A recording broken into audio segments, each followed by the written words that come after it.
the people love jamming. Don't you wanna have fun? Yo, what's up, man?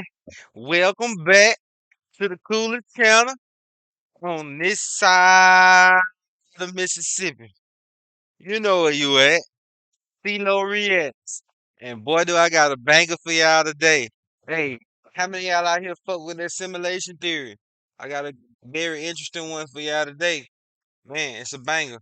Ain't it something you gotta sit back and relax and get some popcorn with?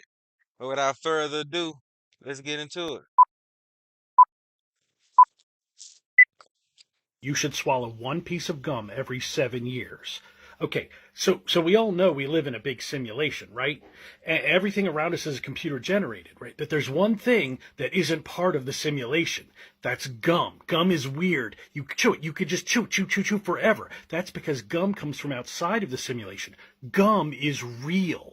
Okay, so you also know if you swallow gum, it stays in your system for 7 years. And every cell in your body changes every 7 years, right? And the 7 year itch, you change personalities every 7 years. That's because every 7 years they come from the outside and they take you away and put a whole new you in there, and they can change you any way they want. But if you swallow the gum, then they can't, because the gum locks you in place, because the gum is real. Gum is their weakness. Swallow one. I find the simulation theory to be a particularly dangerous ideology.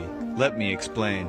Now, don't get me wrong, the logic behind simulation theory is for the most part flawless, but logic can often be a red herring. You see, what makes a good theory is not how logically sound its conclusions are, but how few assumptions it makes.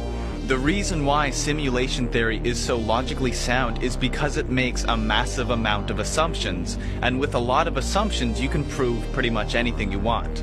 The statistical probability that we are in a simulation is equivalent to the statistical probability that we are in a black hole. Because it's one of those untestable hypotheses, it's one of those things that shouldn't really change how I live my day-to-day life, whether or not it's true. You see, the moment you accept that your reality is a simulation, the moment you falsify it, the moment you can justify almost anything, that's dangerous. I mean, we humans are conditionally biased to want to believe these sort of things. I mean, who wants to believe that our reality is as mundane as it actually is? How did life begin? I don't mean in the scriptural sense. I know what my Bible says. And if God teaches in parable, then it's not like he gave us the electromagnetic wave equation when he spoke, let there be light. No, that was something we had to discover for ourselves. And I assumed it was the same for abiogenesis. 3 years ago, we made an extraordinary discovery at the Optimum Institute for Advanced Study that I truly believe to be the equation of everything. An elegant 3-variable equation that generates all the fundamental forces of physics, electromagnetism, the nuclear forces, and gravity. U equals E over S. The universe equals energy matter divided by space-time. Said simply, the universe is a continuous and relativistic matrix with a real number magnitude at all infinite points in the space-time coordinate system. These magnitudes are what we think of as energy matter, and they operate on each other based on their coordinates, locally, simultaneously, and symmetrically. But don't take my word for it. You can see it in our simulations with your own eyes. Our simulations show that the fundamental particle interaction is attraction and repulsion, so we asked ourselves what would happen if we isolated and accelerated that interaction. What you are seeing here is the result of that computational simulated experiment. The cell-like structures you see here are not a trick. They are not CGI. They are simulation. The only forces acting on these dots are attraction and repulsion, and yet they self-optimize into complex structures, and we have even observed them reproducing. If this is all accurate to our material reality, then what does it say about the hard problem of our consciousness? Well, as we discovered at Optimum Institute, it says quite a lot, but I'll save that for another time. Until then, I welcome you to join us if you are ready to know the optimum theory of everything. We're living in simulation. I find it hard to argue against that possibility. Meaning? Meaning, you look at our computing power today, and you say, I have the power to program a world inside of a computer. Well, imagine in the future where you have even more power than that, and you can create characters that have, for example, free will, or their own perception of free will. So this is a world, and I program in the laws that govern that world. That world will have its own laws of physics and chemistry and biology. Now you're a character in that world and you think you have free will, and you say, I want to invent a computer. So you do. Hey, I want to create a world in my computer. And then that world creates a world in its computer. And then you have simulations all the way down. So now you lay out all these universes and throw a dart. Which of these universes are you most likely to hit? The original one that started it, or the countless simulations, the daughter simulations that unfolded thereafter? You're going to hit one of the simulations. So statistically, based on that argument, which first appeared by a philosopher from Oxford named Nick Bostrom back in the 1990s, right when computers were becoming real enough to think this through, it's hard to argue against the possibility that all of us are not just the creation of some kid in a parent's basement. That's kind of like that. It's kind of like that. Rick and Morty theory. Why does that sound like that? Y'all bear with me. But it kind of sounds like that Rick and Morty theory, where it was like he had that world power in his battery, and then that world created a world of power, its world, and so on and so forth. Kind of crazy.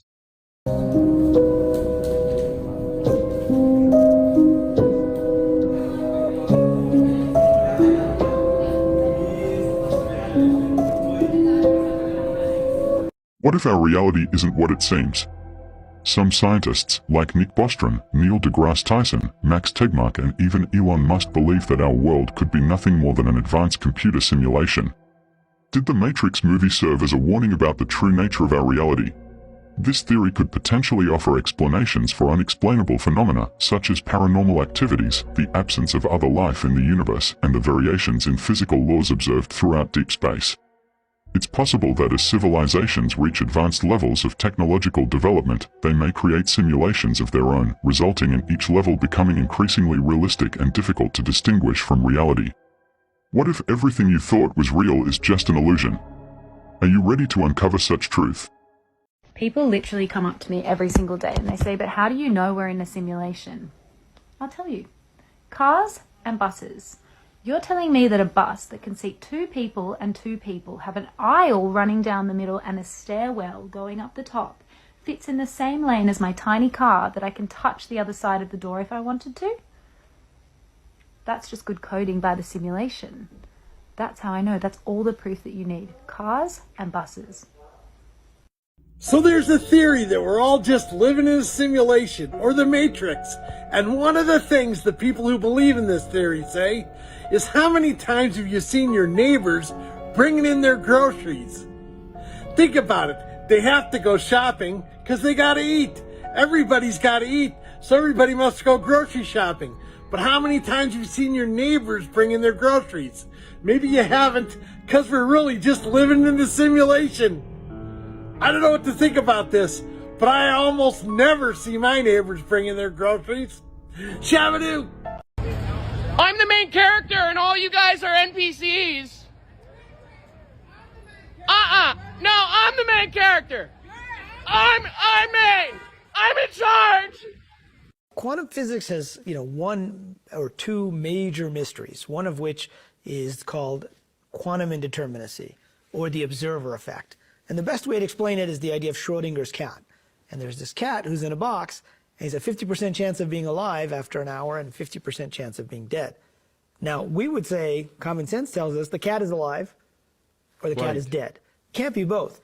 And when you open it up, we'll find out which one was true and the other one wasn't true. But what quantum physicists tell us is that's not right. The cat is both alive and dead. At the same time. At the same time. It's what's called a superposition state. It has both values until somebody opens up the box and looks at the cat, until it's observed. And so this is a mystery that can't be explained within quantum physics. But as I said earlier, this makes perfect sense if we live inside a video game. Because if we play a video game, I only see what's rendered on my computer, and you only see what's rendered on your computer. Just like we might think we're in the same room, but it's just our avatars that are in the same room. And I can only see what's over there, and you can only see what's over there. years away. The secret is, who's the creator of the Matrix? Well, that's a big question, right? And I think it's us. Why do we play video games? We play video games to have experiences that we can't have To escape. outside. To escape, that's one reason. I can't fly on a dragon and shoot at orcs in this physical reality, but I can do it in a video game. Now, the question is, what experiences can we have here that perhaps our souls can't have outside of this simulated reality? And the answer might be physical experiences, because if it's pure consciousness outside this reality, then they can't have the suffering that we're having here. And so that's why the pain and suffering may actually be a key part of this simulation, as well as the ability to make those choices that might lead us down the wrong path or might lead us down the right path. Guys, this girl keeps repeating the same thing over and over. She's going to get out of her car. Watch her. She's done this 3 times. She's going to get out of her car. She's going to walk around the front. She's going to go get in the passenger side. All right, watch her. This is super creepy. I don't know if it's like a glitch or what. Now she's going to get out and she's going to walk around the back of the car. Okay? She's going to walk around the back of the car and then she's going to get in. She's done this 3 times. She does it every 10 minutes. I'm just sitting in the parking lot. Now she's going to look to the right, and then she's going to go. Now, whenever she leaves, she's going to go over here, and then she's going to take a right and leave out of the parking lot. She could just be hiding. Like, the first 2 times, I'm like, what is going on? Drugs, Now she's going to go, some crazy and shit. she's going to go to the highway over there. So, like, I don't know what in the world is going on. I don't know if she's OCD. If you haven't swallowed a piece of gum in the last 7 years, it is urgent that you do it by tomorrow. Tomorrow is the first Sunday following the first full moon following the spring equinox, and it marks an anniversary in the simulation of when it was turned on. It is the most common day for people to be replaced. As I've covered before, when you swallow gum, it stays in your body for 7 years. Every cell in your body is replaced every 7 years. They come and they replace you every 7 years from the people who run the simulation, and they can make any changes they want to you. So you swallow the gum and it locks you in place and they can't replace you. And tomorrow is the most common day it'll happen. How do we know it's such an important day? Think about it. We have Easter chocolate. We have Easter marshmallows shaped like chickens. We have Easter eggs. We have every form of Easter confection there is. But have you ever heard of Easter gum? Have you ever heard of Easter gum? No, they won't allow Easter gum inside the simulation, even though they know it's... So if Jesus didn't believe in hell or that hell exists, why did he get on the cross? Jesus was crucified for teaching Christianity in a place where it was illegal to claim you are God and to teach we are all gods. Since Jesus was breaking the law, the authorities had to crucify him.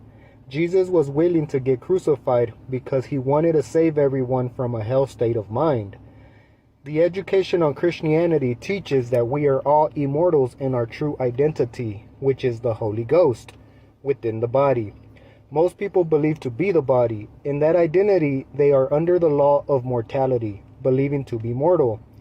This education puts the mind in a hell state of being, in the furnace where there is weeping and gnashing of teeth in this world.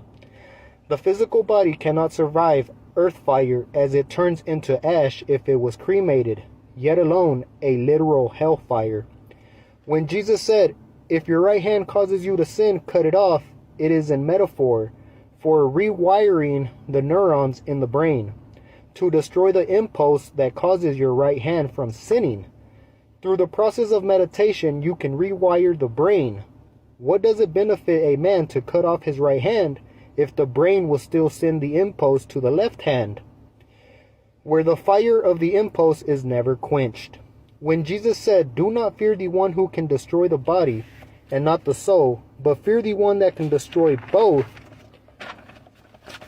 he is implying that the true you is the soul, and it is immortal. When the soul is made flesh, the soul has been placed under the laws and principalities of this world. That gives birth to the laws on mortality, in which you should not fear, as the law on mortality only kills the body and not the soul. The only one that can destroy the soul is God, and He doesn't destroy your soul by fire, but by simply not thinking of you no more, as you have become unbeneficial to His mind.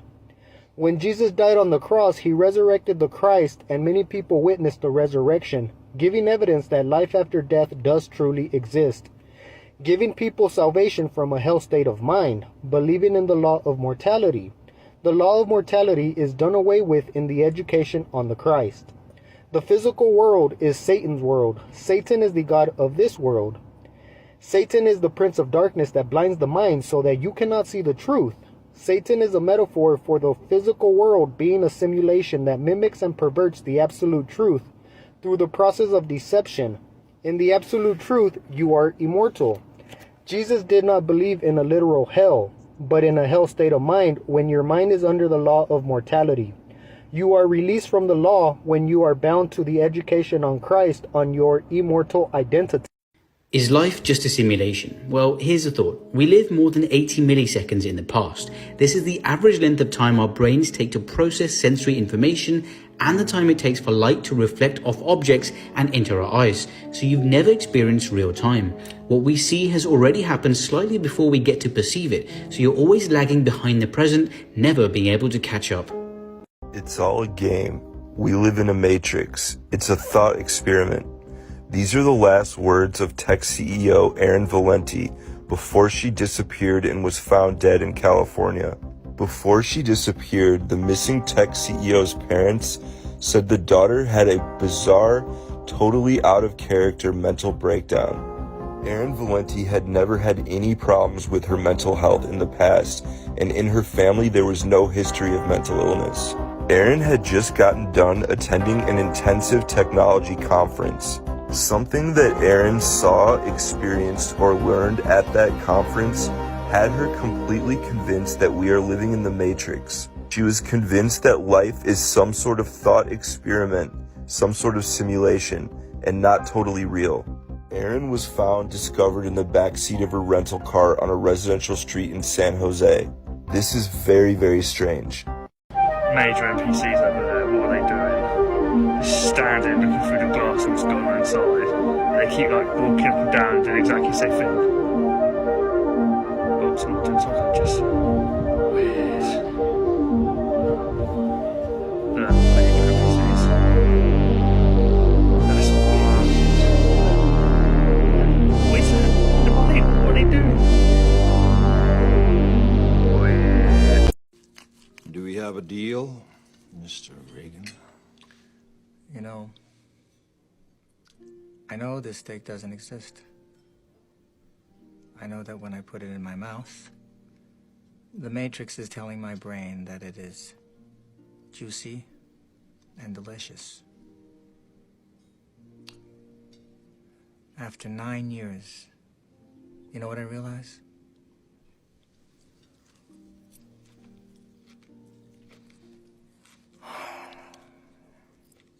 Ignorance is bliss. What's the difference between a good friend and a best friend? A good friend will call you by your nickname. A best friend will send you this video to let you know that you are living in a simulation. Everything you've ever known and ever will know is a highly detailed background scene in a tacky educational video shown to alien high school students as a warning of how planet ownership can go horribly wrong. You cannot escape. You will die. Best friend. What a fucking way to end a video. Like, what the fuck? You don't do no shit like that. But hey, I guess we best friends. You know, we're best friends now. That's what it is. Every one of you. Thank you for watching.